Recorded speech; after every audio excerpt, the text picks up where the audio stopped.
The rain hammered against the concrete like bullets, each drop a reminder of how far Amara Lee had fallen. She stood outside the crowded Koreatown cafe in Los Angeles, her sister's words still echoing in her mind. "I can't help you. I have my own life to manage." The woman she had adored her whole life had just walked away, leaving her with nothing but the clothes on her back and a heart that felt like shattered glass. People rushed past without glancing at her, another invisible soul drowning in the city's indifference. Her ex-boyfriend's dismissive voice haunted her. "You're too much right now." Her former boss's cold rejection. "We're restructuring." One by one, everyone she trusted had abandoned her when she needed them most. Amara's knees buckled as the weight of her isolation crashed over her. She was truly alone, with nowhere to go and no one to catch her fall. The storm soaked through her thin coat, but the cold outside couldn't compare to the ice spreading through her chest. Then she heard a deep, steady voice behind her. "Are you okay?" She turned, and through the blur of rain and tears she saw him, tall, sharply dressed, holding a black umbrella, with the kind of composure that suggested he'd never known what it meant to fall. His dark eyes held not pity, but recognition, as if he understood the language of abandonment. What Amara didn't know was that half the neighborhood knew exactly who he was, Min Seok Han, one of the most feared men in Koreatown's underground world. Welcome to Korean Mafia lovers. Hey there, please drop a comment telling us where you're watching from and don't forget to subscribe. Your support is essential for us to continue bringing you these emotional stories. Amara Lee had always been the dependable one, the friend who remembered birthdays, the daughter who called every Sunday, the girlfriend who gave more than she received. At 27, she had built what she thought was a stable life, a steady job as an administrative assistant at a marketing firm, a 2-year relationship with David, and a close bond with her older sister, Maya. But life doesn't warn you before it decides to test every foundation you've built. The first crack appeared on a Tuesday morning when her boss called her into his office with that particular expression that meant bad news. "Budget cuts," he said, not meeting her eyes. "We're eliminating your position effective immediately." 20 minutes later, she was walking out with a cardboard box and a severance check that wouldn't even cover next month's rent. David's reaction was worse than she'd expected.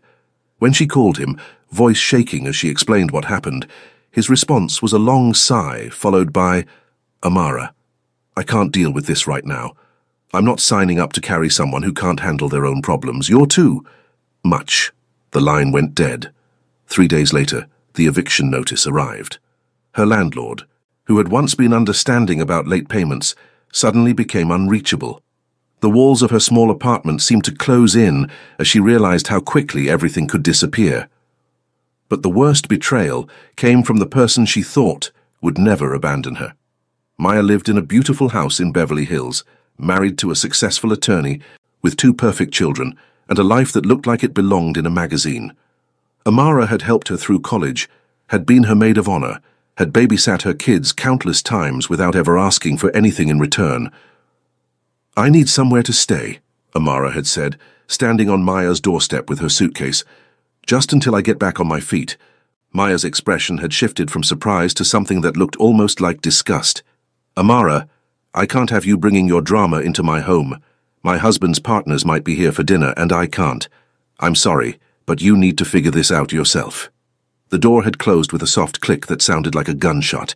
Now, standing in the rain outside the cafe where she'd hoped to find comfort in familiar Korean food, one of the few luxuries she could still afford, Amara felt the last of her strength drain away. The storm had started just as Maya's words hit her, as if the universe was determined to make her misery complete. Her phone buzzed with a text from David.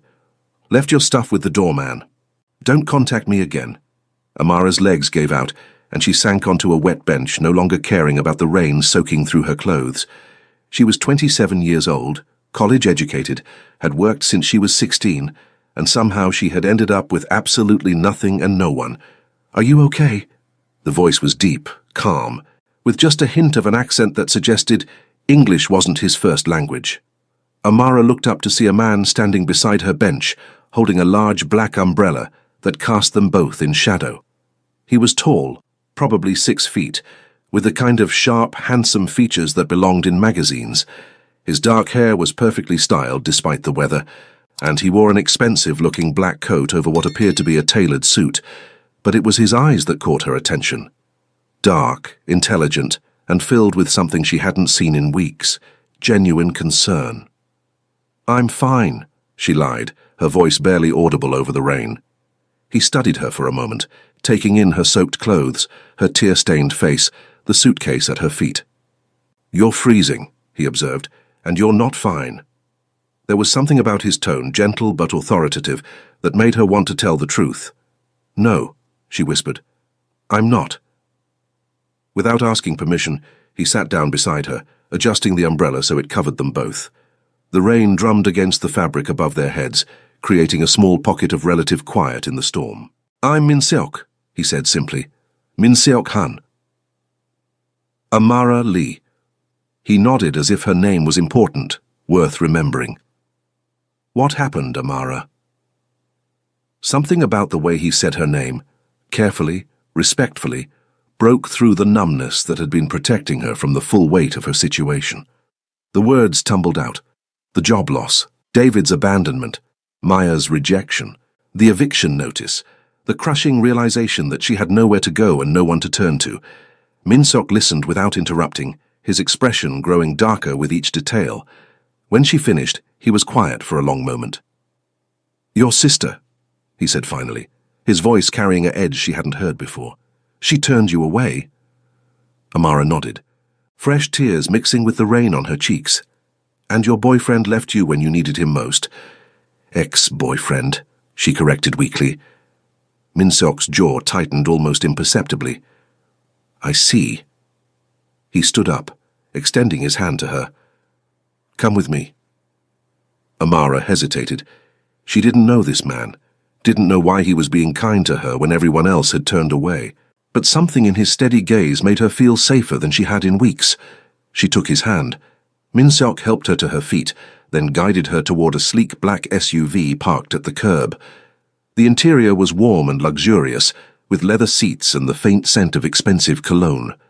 He handed her a soft towel from the glove compartment and turned up the heat. "Where are you staying tonight?" he asked as he pulled into traffic. I don't know. I was going to find a motel, I guess." "No," he said firmly. "You're not spending the night in some unsafe place." Amara turned to look at him, studying his profile in the glow of the streetlights. "Why are you helping me? You don't even know me." Min Seok was quiet for several blocks before answering. "Because I know what it's like to be abandoned by the people who should protect you," he said finally. "And because no one should have to face the storm alone." There was something in his voice, a pain that matched her own, that made her believe him.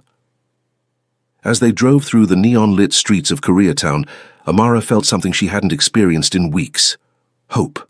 She had no idea that the man beside her was one of the most powerful and feared figures in Los Angeles's Korean underground, or that helping her would change both their lives forever. Min Seok brought her to a small, elegant hotel in the heart of Koreatown, the kind of place that whispered luxury without shouting it. The lobby was all warm wood and soft lighting, with Korean art on the walls and the gentle sound of water flowing over stones. "I'll take care of the room," he said, approaching the front desk, where the clerk immediately straightened with obvious respect. "Mr. Han," the man said with a slight bow. "How can we help you tonight?" Amara watched the interaction with growing confusion. The level of deference the staff showed Min Seok suggested he was more than just another wealthy businessman. There was something almost fearful in their eagerness to please him. "The penthouse suite," Min Seok said quietly, "and please have some clothes sent up, women's size medium, something comfortable and warm." "Of course, sir, right away." Within minutes, Amara found herself in an elevator rising to the top floor, still trying to process what was happening. The suite was breathtaking, floor-to-ceiling windows overlooking the city, a living room larger than her entire apartment had been, and a bedroom with a bed that looked like it belonged in a palace. "I can't afford this," she said, panic creeping into her voice. "You're not paying for it," Min Seok replied, setting her suitcase down near the bedroom door. "Consider it a gift from someone who understands what it means to start over." A soft knock at the door interrupted them. Min Seok answered it, accepting several shopping bags from hotel staff. "Clothes," he explained, handing them to her. "Take a hot shower, get warm, and try to rest. We'll figure out tomorrow when tomorrow comes." Amara stared at him, overwhelmed by his kindness. "Why are you doing this? Really?" Min-seok moved to the window, looking out at the city lights.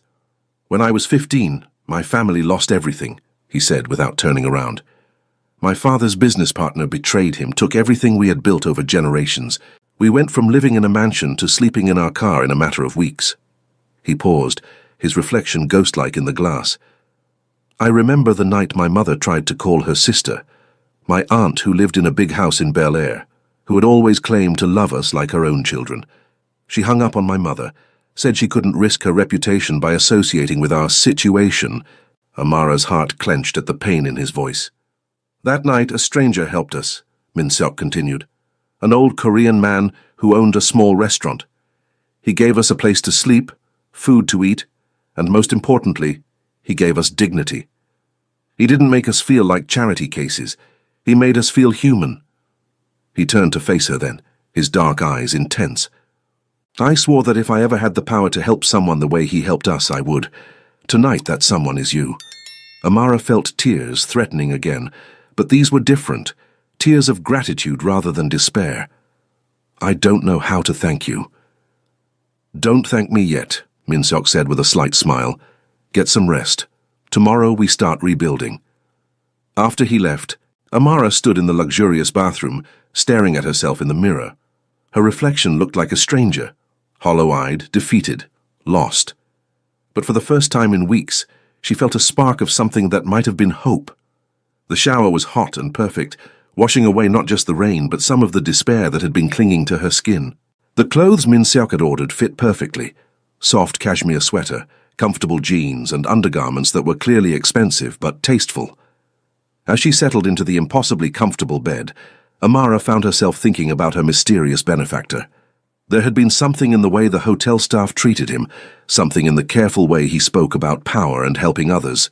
Min-seok-han was clearly more than he appeared to be. But whatever secrets he carried, he had shown her more kindness in one evening than she had received from the people who claimed to love her in weeks of crisis. The next morning, Amara woke to sunlight streaming through the windows and the smell of coffee. She found Min-seok in the living room, dressed in another perfectly tailored suit, reading something on his phone while a breakfast spread worthy of a five-star restaurant waited on the dining table. "Good morning," he said, looking up with a smile that transformed his serious features. "I hope you slept well." "Better than I have in weeks," she admitted, taking a seat across from him. "But I can't keep accepting your generosity. I need to find a job, find a place to live." "And you will," Min-seok interrupted gently, "but not today. Today you recover. You remember who you are when you're not fighting just to survive." Over breakfast, they talked. Amara found herself telling him about her dreams, how she had always wanted to work in event planning, but had settled for administrative work because it was safer, how she loved to cook, but had never had the confidence to pursue it professionally, how she had always been the one taking care of everyone else, and had forgotten how to take care of herself. Min-seok listened with the kind of attention that made her feel like her words mattered. When she finished, he was quiet for a moment. "I have a proposition," he said finally. "I own several businesses, restaurants, hotels, event venues. I'm always in need of someone with organizational skills and an eye for detail. Would you be interested in working for me?" Amara's heart leaped, but caution held her back. "I don't want charity." "It wouldn't be charity," Min-seok said firmly. "I've been looking for someone to coordinate events at my venues, someone who understands both the business side and the creative side. Based on what you've told me about your background and interests, you might be perfect for the position." He slid a business card across the table. "Think about it. If you're interested, come to this address tomorrow at 10. We'll discuss details." Amara looked at the card, heavy cardstock with elegant lettering that read Han Enterprises, and an address in downtown LA. "What kind of events?" "Corporate functions, private parties, cultural celebrations," Min-seok said. "Nothing you couldn't handle, but everything that would challenge you to grow." As he stood to leave, Amara felt a strange reluctance to see him go. In less than 24 hours, this man had shown her more respect and consideration than she had received from people she'd known for years. "Min-seok," she called as he reached the door. "Why me? Really?"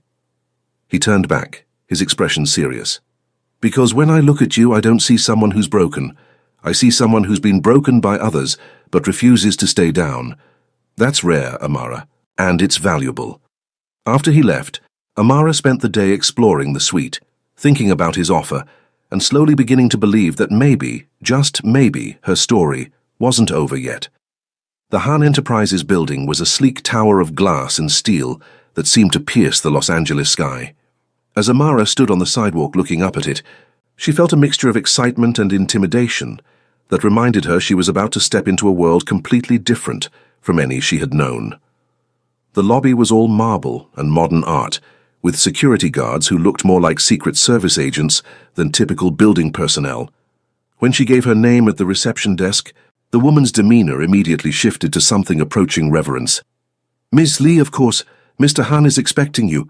Please take the private elevator to the top floor." The elevator ride seemed to last forever, giving Amara time to second-guess her decision to come. What did she really know about Min Seok Han? What kind of business required security guards who looked like they could stop bullets with their bare hands? The elevator opened directly into a reception area that was both elegant and intimidating. Floor-to-ceiling windows offered a panoramic view of the city, while Korean art and modern furniture created an atmosphere of sophisticated power. "Ms. Lee," a young woman approached with a respectful bow. "I'm Sarah, Mr. Han's assistant. He's waiting for you in his office." Min Seok's office was even more impressive than the reception area, a corner space with windows on two sides, a massive desk that looked like it had been carved from a single piece of dark wood, and seating areas that suggested important meetings happened here regularly. But what struck Amara most was how Min Seok looked behind that desk. Gone was the gentle stranger who had rescued her from the rain. In his place sat a man who radiated authority and control, someone who clearly commanded respect and possibly fear. "Amara," he said, standing as she entered. His smile was warm, but there was something different about him here, sharper, more dangerous. "Thank you for coming." "Thank you for the opportunity," she replied, suddenly feeling underdressed despite the professional outfit she had carefully chosen. They spent the first hour discussing the position, coordinating events for his various properties, managing vendors and timelines, ensuring that every detail met the exacting standards his clients expected. The salary he offered was more than she had made at her previous job, with benefits that seemed almost too good to be true. "There's something you should know," Min Seok said, as they concluded the business discussion. "My enterprises operate in complex environments. Some of our clients value discretion above all else. Can you handle that?" Amara studied his face, noting the careful way he had phrased the question. "Are you asking if I can keep secrets? I'm asking if you can work in a world where not everything is as simple as it appears on the surface." There was a weight to his words that suggested layers of meaning she wasn't quite grasping. But looking at him, this man who had shown her kindness when she had nothing to offer in return, she found herself nodding. "I can handle complex," she said. Min Seok's smile was approving. "Good. Sarah will show you to your office and introduce you to the team. Your first event is this Saturday, a private dinner for some very important clients. Consider it your trial by fire." Amara's office was smaller than Min Seok's, but still impressive, with a view of downtown and everything she could need to coordinate events. Sarah introduced her to the team, a mix of young professionals who all seemed competent and slightly nervous around anyone connected to Min Seok. "A word of advice," Sarah said quietly as they finished the tour. "Mr. Han values loyalty above everything else. Work hard, be honest, and never betray his trust. Do that, and you'll find him to be the best boss you've ever had."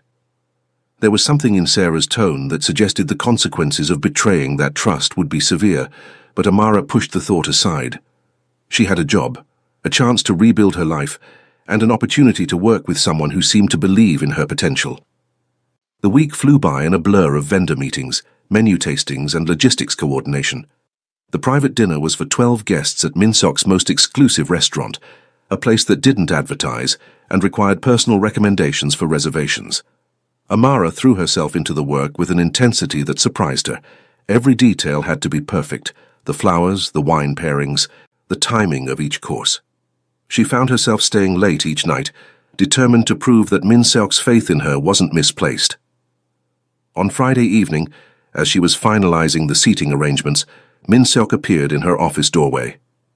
"You're still here," he observed, leaning against the frame with his jacket off and his tie loosened. Even disheveled, he looked like he belonged on the cover of a magazine. "Just making sure everything is perfect for tomorrow," Amara said, looking up from her notes. "I know how important this dinner is." Min Seok entered the office, closing the door behind him. "It is important," he agreed, "but not more important than your health. When was the last time you ate?" Amara realized she couldn't remember. "I had coffee this morning." Min Seok shook his head with what might have been fond exasperation. "Come on, I'm taking you to dinner. I really should finish. The work will be here tomorrow. You need food and rest." He led her to a small Korean restaurant a few blocks away, nothing like the upscale establishments he owned, but warm and welcoming in a way that spoke of family and tradition. The elderly woman who greeted them bowed deeply to Min Seok and spoke to him in rapid Korean, her tone affectionate but respectful. "She's asking if you're my girlfriend," Min Seok said with a slight smile as they were seated in a private booth. "I told her you're someone very important to me." Amara felt heat rise in her cheeks. "You didn't have to—" "It wasn't a lie," Min Seok said quietly, his dark eyes meeting hers across the table. "You are important to me, Amara, more than you know." The food was incredible. Dishes Amara had never tried before, each one more delicious than the last. Min Seok explained each dish, sharing stories about his childhood and the foods his grandmother had made for him. "She used to say that food was love made visible," he said, watching Amara try a particularly spicy soup. "That when you cook for someone, you're giving them a piece of your heart." "Is that why you own restaurants?" Amara asked. Min Seok's expression grew thoughtful. "Partly. Food brings people together, creates connections. In my world, connections are everything." There it was again, that hint of something deeper, more complex than the successful businessman he appeared to be. Amara was beginning to understand that Min Seok Han operated in circles she couldn't quite see, wielding influence in ways she didn't fully comprehend. But as they talked through dinner, she also saw glimpses of the man who had rescued her from the rain, thoughtful, kind, carrying wounds that had shaped him into someone who understood the value of loyalty and the pain of betrayal. When he drove her back to her hotel, he had insisted she stay there until she found a permanent place. Amara felt a strange reluctance to say goodnight. "Thank you," she said as they sat in his car outside the hotel entrance. "For dinner, for the job, for everything. I know I keep saying it, but I don't know how else to express—" "Amara," Min Seok interrupted gently, "you don't owe me gratitude. You've earned everything you have through your own hard work." He reached over and brushed a strand of hair from her face, the touch so gentle it made her breath catch. "Get some rest. Tomorrow is going to be a big day." As Amara watched his car disappear into the traffic, she realized that somewhere between the rain-soaked bench and this moment, her feelings for Min Seok Han had shifted from gratitude to something much more dangerous. She was falling for a man whose world she didn't understand, whose secrets she couldn't fathom, and whose touch made her forget every reason she should be careful. Tomorrow's dinner would be more than just a professional test. It would be the beginning of her real education in the complex, dangerous world of the man who had chosen to save her. The private dinner was flawless. Every course arrived perfectly timed, every detail executed with precision that impressed even Min Seok's most demanding clients. Amara watched from the kitchen, coordinating with the chef and servers, feeling a satisfaction she had never experienced in her previous job. But it was the conversation she overheard that changed everything. "Han-si," one of the guests said in accented English, "the shipment from Busan arrived safely. Your distribution network is impressive." "Territory disputes in Long Beach are heating up," another added.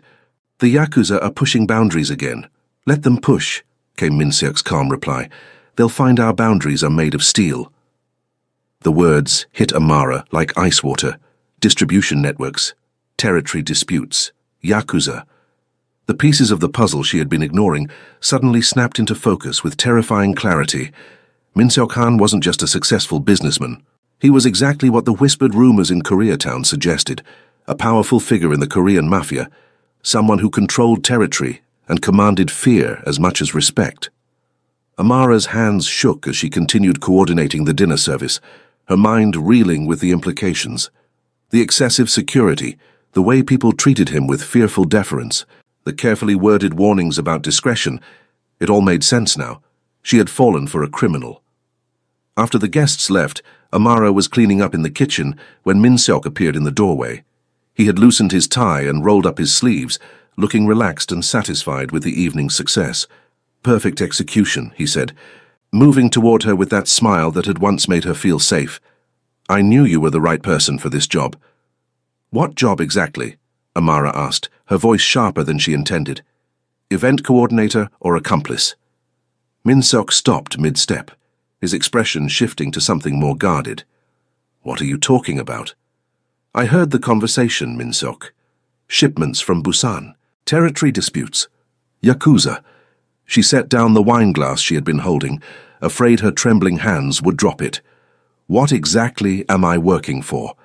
For a long moment they stared at each other across the kitchen. Min Seok's face was unreadable, but Amara could see him calculating, deciding how much truth to reveal. "You're working for me," he said finally.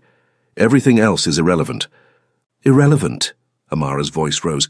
"You're involved in organized crime and you think that's irrelevant?" "What I am," Min Seok said, his tone growing colder, "is someone who has given you a chance when no one else would. Someone who has treated you with respect and kindness. Does the rest really matter?" "Yes, it matters," Amara shot back. "It matters because I don't want to be part of something illegal.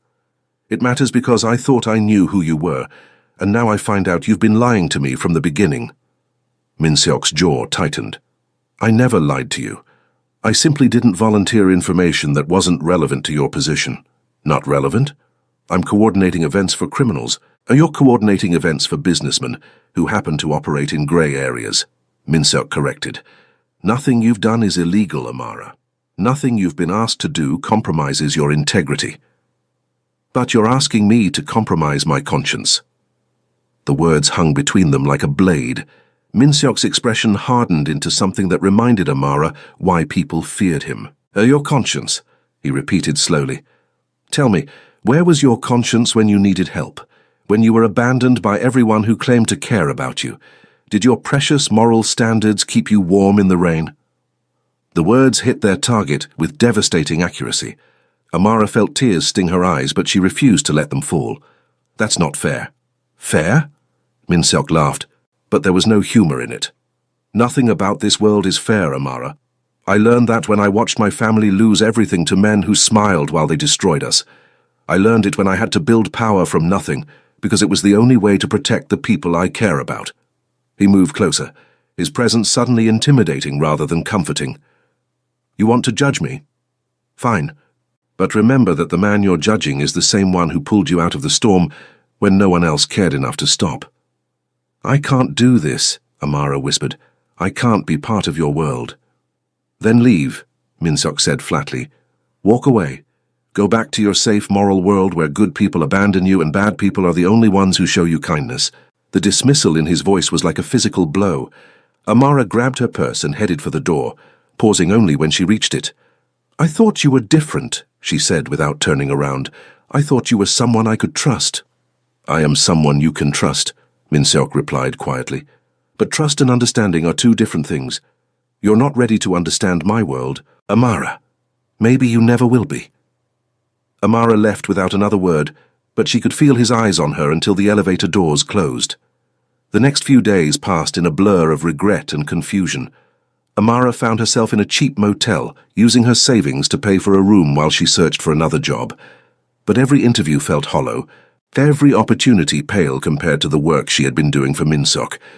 Worse, she couldn't stop thinking about him, about the pain in his voice when he talked about his family's betrayal, about the way he had looked at her in the restaurant when he said she was important to him, about the gentleness in his touch that seemed so at odds with the dangerous world he inhabited.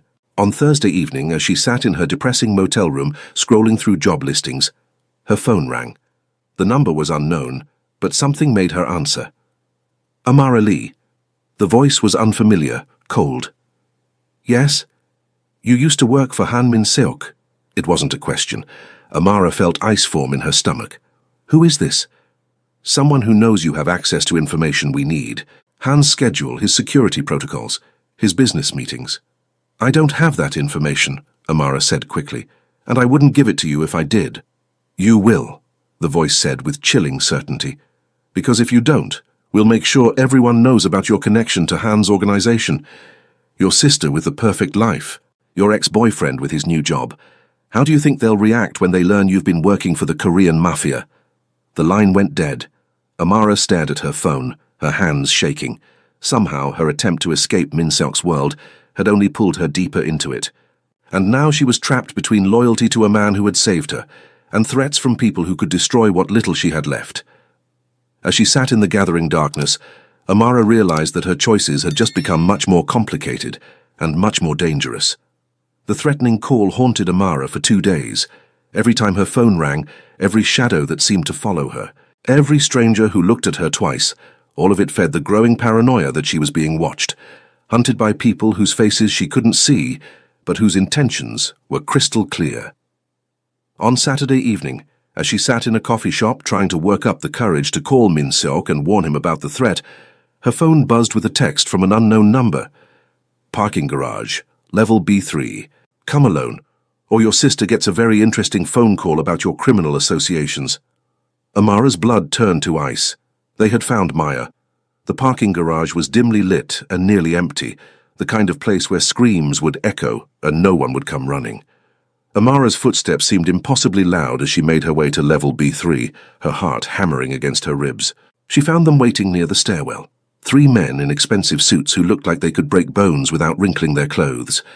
The one in the center stepped forward, his smile cold and predatory. "Ms. Lee, so good of you to come." "What do you want?" Amara asked, proud that her voice didn't shake. "Information. Han's schedule for next week. Security details for his restaurants. Access codes for his buildings. I don't have that information anymore. I quit." The man's smile widened. "But you could get it. A simple phone call, a request to meet, an opportunity to plant a listening device in his office. I won't betray him. Even when the alternative is destroying your sister's perfect life. Her husband's law firm represents some very conservative clients. How do you think they'll react when they learn his wife's sister has been working for organized crime?" Amara felt trapped, cornered by choices that would destroy either Min-seok or Maya. "Please," she whispered. "I'll do anything else. I'll disappear. Leave the city. You'll do exactly what we tell you," the man interrupted. Or what?" The voice came from behind the men, low and deadly calm. Amara's heart leaped as Min-seok stepped out of the shadows, flanked by 2 men who made the threatening strangers look like children playing dress-up. "Han," the leader said, his confidence faltering slightly. "This doesn't concern you." "Everything concerning her concerns me," Min-seok replied, moving to stand beside Amara. His presence was like a shield, radiating controlled violence that made the air itself feel dangerous. "She's not part of your organization anymore." "She's under my protection," Min-seok said flatly, "which means touching her is the same as touching me. Are you prepared for that war?" The men exchanged glances, clearly recalculating their position. The leader tried one more time. "She has information we need." "She has nothing you need," Min-seok corrected. "And if you approach her again, if you threaten her family, if you so much as breathe in her direction, I will personally ensure that you disappear so completely that your own mothers won't remember your names." The threat was delivered in the same calm tone he might use to order coffee, which somehow made it infinitely more terrifying. The men backed away, their bravado crumbling under the weight of Min-seok's reputation. "This isn't over," the leader said, but he was already retreating. "Yes," Min-seok said quietly, "it is." After they left, Amara found herself shaking with delayed shock and relief. "How did you know I was here?" "I've been having you watched since you left," Min-seok admitted. "I knew someone would try to use you to get to me. I just didn't know who." "You've been having me followed?" "Protected," he corrected. "There's a difference." Amara stared at him, this man who had just threatened murder with the same calm he used to discuss wine pairings. Who were they? "Competitors. People who think they can gain advantage by targeting those I care about. I'm not part of your world anymore." "You were never part of my world," Min-seok said, stepping closer. "But you're part of my life. That makes you a target whether you want to be or not." The implications hit her like a physical blow. "So I can never be free of this, never have a normal life?" "Normal is overrated," Min-seok said softly, "and freedom. Freedom is something you define for yourself." He reached out and gently touched her face, his thumb brushing away a tear she hadn't realized had fallen. "I'm sorry you were dragged into this. I'm sorry my world touched yours in ways that frightened you." "I was scared," Amara admitted. "Not of you, but of what loving you might cost me." "Loving me?" Minsok's voice was barely a whisper. Amara met his eyes, seeing past the dangerous reputation to the man who had held an umbrella over her in the rain. "Yes, loving you, despite everything I learned, despite the fear, despite knowing that your world is nothing like the safe life I thought I wanted."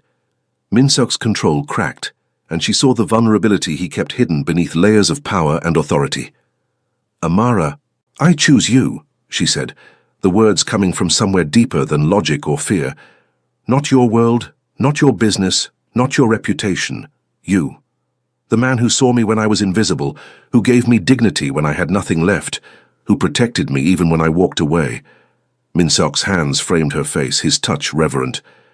"You don't know what you're saying." "I know exactly what I'm saying," Amara replied. "I'm saying that I'd rather face danger with you than safety without you. I'm saying that I trust you with my life, even if I don't understand your choices." "My choices have consequences," Minsok warned. "People who love me become targets. They live with security details and bulletproof cars, and the constant knowledge that my enemies will use them to hurt me."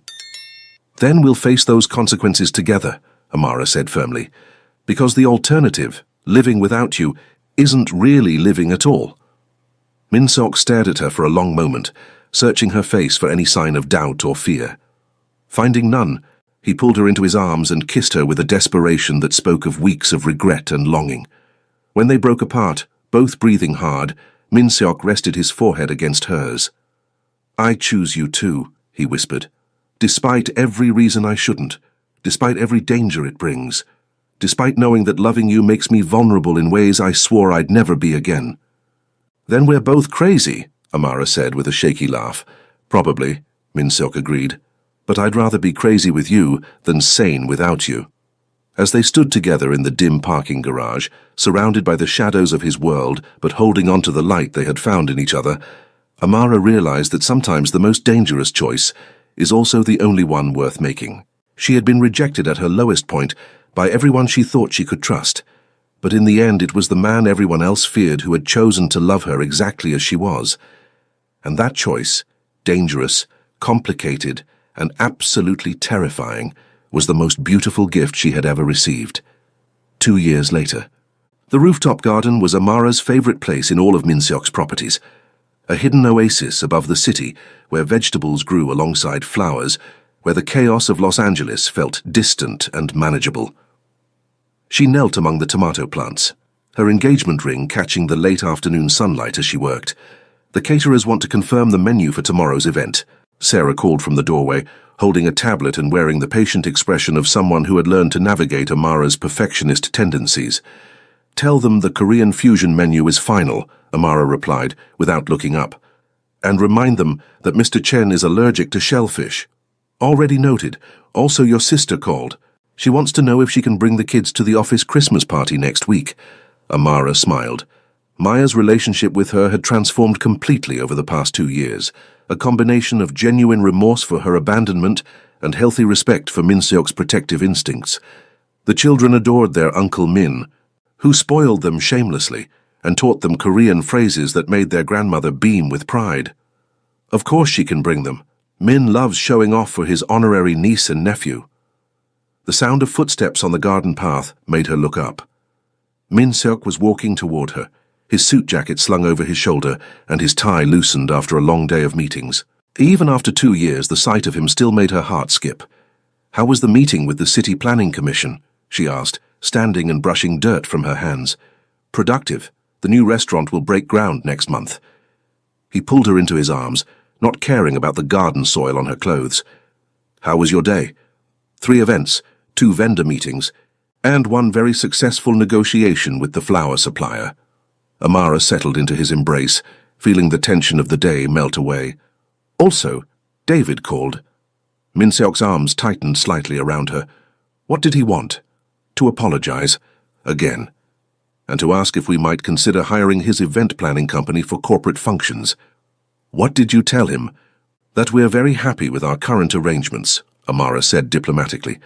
He's still trying to process the fact that the woman he abandoned for being too much is now running a multi-million-dollar event coordination business. His loss, Min Seok said, pressing a kiss to her temple. Speaking of which, the mayor's office called.